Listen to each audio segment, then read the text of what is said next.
Un train en provenance de Paris arrive gare du Midi. Un homme en sort aidé de béquilles. Rescapé des attentats du 22 mars à l'aéroport, Walter Benjamin est debout, malgré une jambe en moins et une autre tenue par une broche. J'en ai fait une priorité en fait. Je me suis dit je dois marcher le plus vite possible.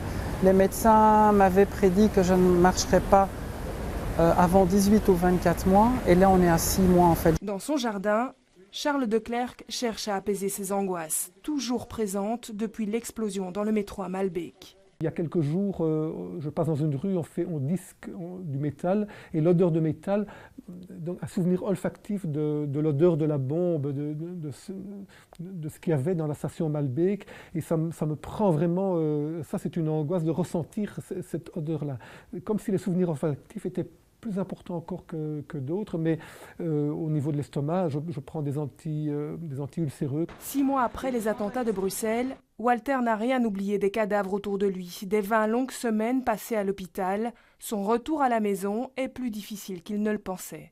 À un moment donné, en fait, on commence à se sentir triste et on pleure. Et alors on a certaines images, il y a toujours quelqu'un en fait qui vient dans l'image en fait, voilà.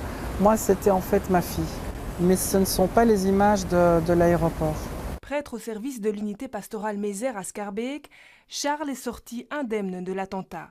6 mois plus tard, il ne se souvient pourtant toujours pas des 2 minutes de sa vie entre l'explosion dans la rame et sa sortie à l'air libre. Notre société doit apprendre à vivre autrement, avec d'autres valeurs, et ce n'est pas en excluant les gens que nous allons rendre les choses plus simples. Je n'ai pas de réponse, mais en tout cas, je crois que nous ne pourrons plus jamais vivre comme auparavant. Aujourd'hui, Walter prend le train mais aussi l'avion. Un message d'espoir fort. Son seul regret, ne pas pouvoir partager cette rage de vivre avec les autres victimes, souvent redevenues des anonymes.